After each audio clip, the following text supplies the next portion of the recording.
ക്ഷമ ബൈബിൾ ക്വിസിലേക്ക് എല്ലാവർക്കും സ്വാഗതം. ന്യായാധിപന്മാരുടെ പുസ്തകം അധ്യായം 19 ബൈബിൾ ക്വിസ്. എവിടെ രാജാവില്ലാത്ത ആ കാലത്ത് എന്ന് പറഞ്ഞുകൊണ്ടാണ് 19 അധ്യായം ആരംഭിക്കുന്നത്. ഇസ്രായേലിൽ.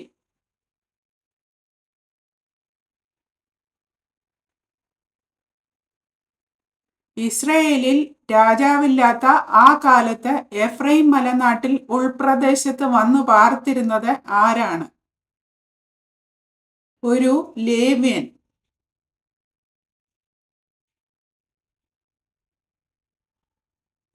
എഫ്രൈം മലനാട്ടിൽ ഉൾപ്രദേശത്ത് വന്നു പാർത്തിരുന്ന ഒരു ലേവ്യൻ ആരെയാണ് പരിഗ്രഹിച്ചത്? യഹൂദയിലെ ബെത്ലഹേമിൽ നിന്ന് ഒരു വെപ്പാട്ടിയെ. അവന്റെ വെപ്പാട്ടി അവനോട് ദ്രോഹിച്ച് വ്യഭിചാരം ചെയ്ത് അവനെ വിട്ട് എവിടെ പോയി 4 മാസത്തോളം പാർത്തു? യഹൂദയിലെ ബെത്ലഹേമിൽ തന്റെ അപ്പന്റെ വീട്ടിൽ പോയി. അവളുടെ ഭർത്താവ് ലേവ്യൻ അവളെ അന്വേഷിച്ചു ചെന്നത് എന്തിനാണ്? അവളോട് നല്ല വാക്ക് പറഞ്ഞ് കൂട്ടിക്കൊണ്ടുവരുവാൻ. ബെത്ലഹേമിൽ തന്റെ അപ്പന്റെ വീട്ടിൽ ലേവ്യനെ ആരാണ് കൈക്കൊണ്ടത്? ലേവ്യന്റെ വെപ്പാട്ടി.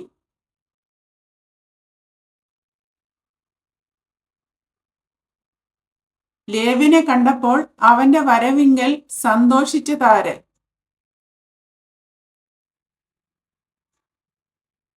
യുവതിയുടെ അപ്പൻ.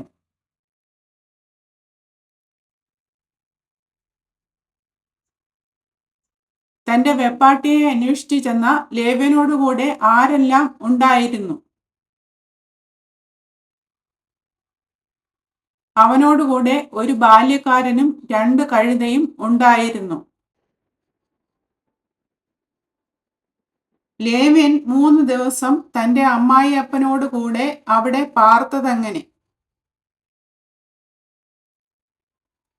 അവർ തിന്നുകുടിച്ച് അവിടെ രാപാർത്തു.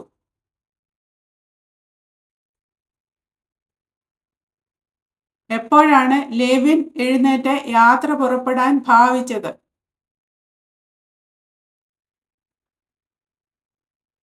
4-ാം ദിവസം അതികാലത്ത്.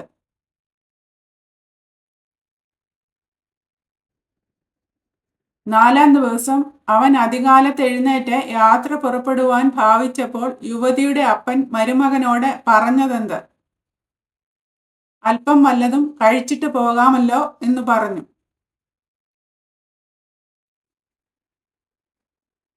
അവർ ഇരുന്ന് തിന്നുകയും കുടിക്കുകയും ചെയ്ത ശേഷം യുവതിയുടെ അപ്പൻ അവനോട് പറഞ്ഞതെന്ത്?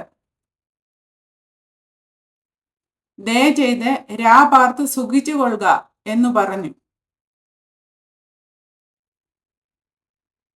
ലേവ്യൻ പോകേണ്ടതിന് എഴുന്നേറ്റെങ്കിലും അവൻ ആ രാത്രിയും അവിടെ താമസിച്ചതെന്തുകൊണ്ട്?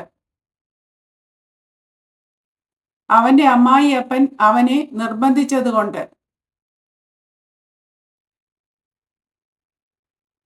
5-ാം ദിവസം അവൻ പോകേണ്ടതിന് അതികാലത്ത് എഴുന്നേറ്റപ്പോൾ യുവതിയുടെ അപ്പൻ എന്താണ് പറഞ്ഞത്? അല്പം വല്ലതും കഴിച്ചിട്ട് വെയിലാറും വരെ താമസിച്ചു കൊള്ളുക എന്ന് പറഞ്ഞു. അമ്മായിയപ്പനും ലേവ്യനും ഭക്ഷണം കഴിച്ചു. പിന്നെ അവനും അവന്റെ വെപ്പാട്ടിയും ബാല്യക്കാരനും എഴുന്നേറ്റപ്പോൾ യുവതിയുടെ അപ്പനായ അവന്റെ അമ്മായിയപ്പൻ പറഞ്ഞതെന്ത്?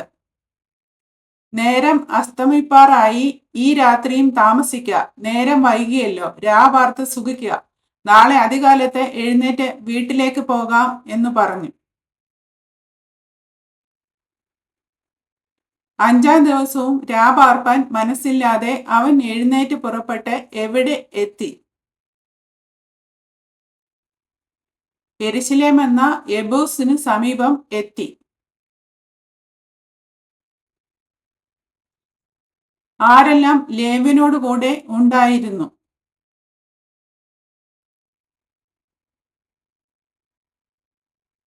കോപ്പിട്ട 2 കഴുതയും അവന്റെ വെപ്പാട്ടിയും. അവർ എവിടെ എത്തിയപ്പോൾ നേരം നന്നാ വൈകിയിരുന്നു.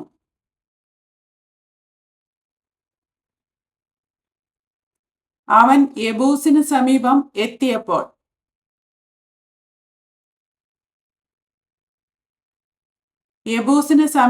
എത്തിയപ്പോൾ ബാല്യക്കാരൻ യജമാനനോട് പറഞ്ഞതെന്ത്?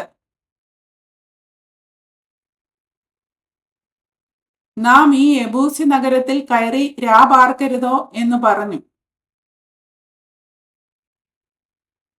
യെബൂസി നഗരത്തിലേക്ക് നാം കയറരുത്, നമുക്ക് ഗിബെയയിലേക്ക് പോകാം എന്ന് ലേവ്യൻ ബാല്യക്കാരനോട് പറഞ്ഞതെന്തുകൊണ്ട്? യെബൂസ്യ നഗരം ഇസ്രായേൽ മക്കളില്ലാത്ത അന്യ നഗരമായതുകൊണ്ട്. ലേവ്യൻ പിന്നെയും തന്റെ ബാല്യക്കാരനോട് പറഞ്ഞതെന്ത്?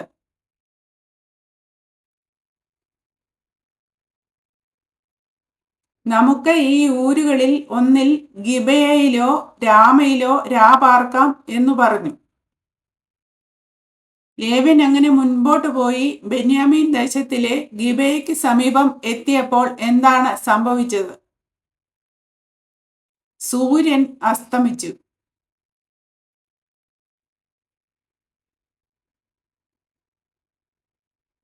ലേവ്യൻ ഗിബെയയിൽ രാപാർക്കാൻ കയറി ചെന്ന് എവിടെയാണ് ഇരുന്നത്? നഗരവീഥിയിൽ ഇരുന്നു.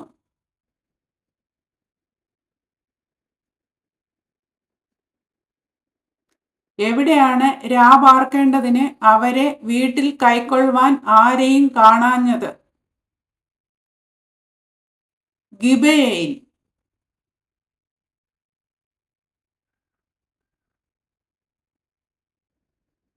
ആര് വൈകുന്നേരം വയലിൽ നിന്ന് വേല കഴിഞ്ഞിട്ട് വരികയായിരുന്നു? ഒരു വൃദ്ധൻ.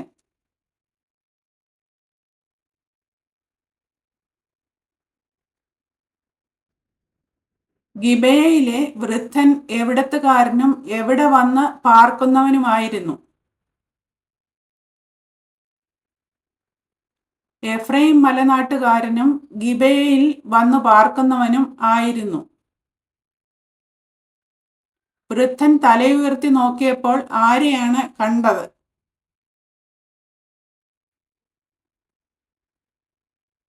നഗരവീഥിയിൽ വഴിയാത്രക്കാരനെ കണ്ടു.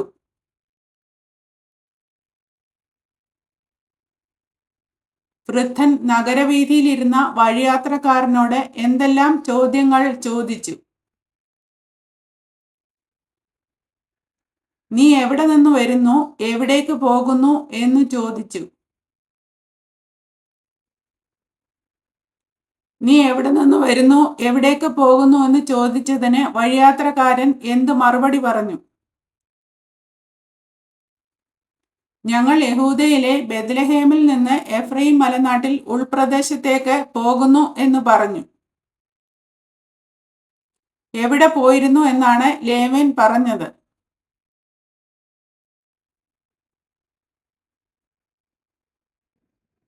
യഹൂദയിലെ ബെത്ലഹേമിനോളം പോയിരുന്നു.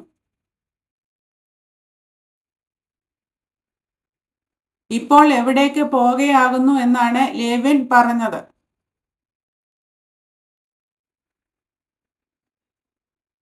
ഇപ്പോൾ യഹോവയുടെ ആലയത്തിലേക്ക് പോകുകയാകുന്നു.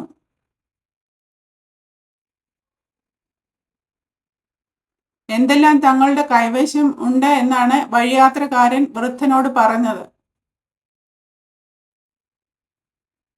ഞങ്ങളുടെ കഴുതകൾക്ക് വൈക്കോലും തീനും ഉണ്ട്. എനിക്കും നിന്റെ ദാസിക്കും അടിയങ്ങളോട് കൂടെയുള്ള ബാല്യക്കാരനും അപ്പവും വീഞ്ഞും കൈവശം ഉണ്ട്. ഒന്നിനും കുറവില്ല എന്ന് പറഞ്ഞു. ഒന്നിനും കുറവില്ല എന്ന് പറഞ്ഞ വഴിയാത്രക്കാരനോട് വൃദ്ധൻ പറഞ്ഞതെന്ത്? നിനക്ക് സമാധാനം, നിനക്ക് വേണ്ടതൊക്കെയും ഞാൻ തരും, വീഥിയിൽ രാപാർക്ക മാത്രമരുത് എന്ന് പറഞ്ഞു. വൃദ്ധൻ അവരെ കൂട്ടിക്കൊണ്ടുപോയത് എവിടെ?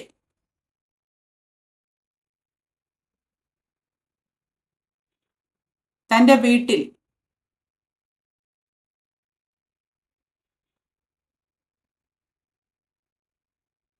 വൃദ്ധൻ അവനെ കൂട്ടിക്കൊണ്ടുപോയി കഴുതയ്ക്ക് എന്താണ് കൊടുത്തത്?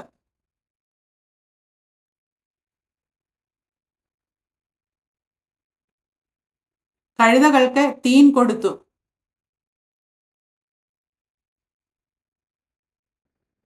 അവനെ തന്റെ വീട്ടിൽ കൂട്ടിക്കൊണ്ടുപോയി കഴുതകൾക്ക് തീൻ കൊടുത്തു. അവരും കാലുകൾ കഴുകി. അതിനുശേഷം എന്താണ് ചെയ്തത്? ഭക്ഷണപാനീയങ്ങൾ കഴിച്ചു.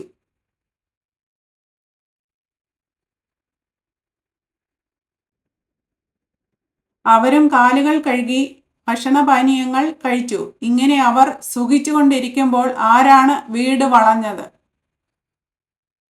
പട്ടണത്തിലെ ചില നീചന്മാർ.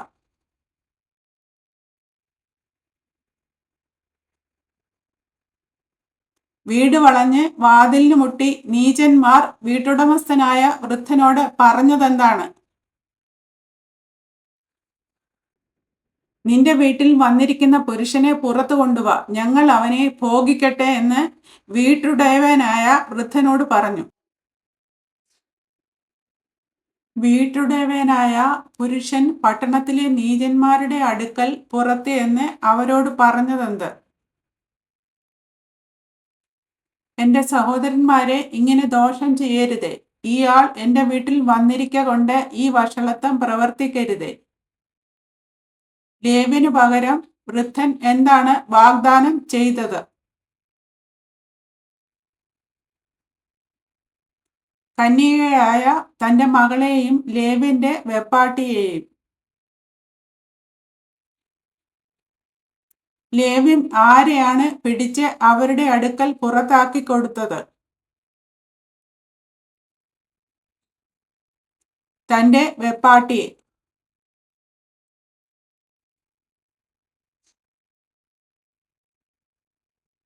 ലേവ്യൻ തൻ്റെ വെപ്പാട്ടിയെ പിടിച്ച് പട്ടണത്തിലെ നീചന്മാരുടെ അടുക്കൽ പുറത്താക്കി കൊടുത്തപ്പോൾ അവർ അവളോട് ചെയ്തതെന്തല്ല? അവർ അവളെ പുണർന്നു. രാത്രി മുഴുവനും പ്രഭാതം വരെ അവളെ ബലാത്കാരം ചെയ്തു. നേരം വെളുപ്പാറായപ്പോൾ അവളെ വിട്ടുപോയി. പ്രഭാതത്തിങ്കൽ സ്ത്രീ വന്ന് എവിടെ വീണുകിടന്നു?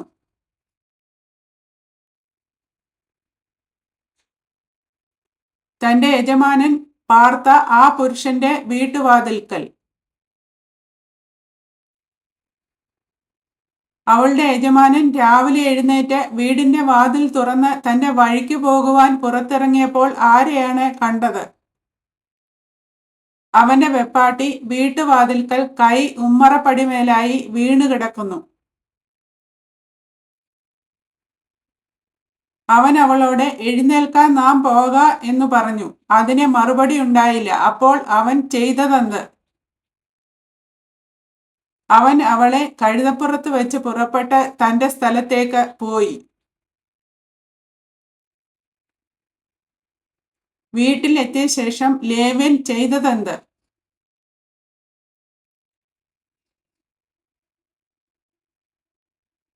കത്തിയെടുത്ത് അംഗമംഗമായി തൻ്റെ വെപ്പാട്ടിയെ 12 ഖണ്ഡമായി വിഭാഗിച്ച് ഇസ്രയേലിന്റെ സകല ദിക്കുകളിലും കൊടുത്തയച്ചു. അത് കണ്ടവർ എല്ലാവരും പറഞ്ഞതെന്ത്?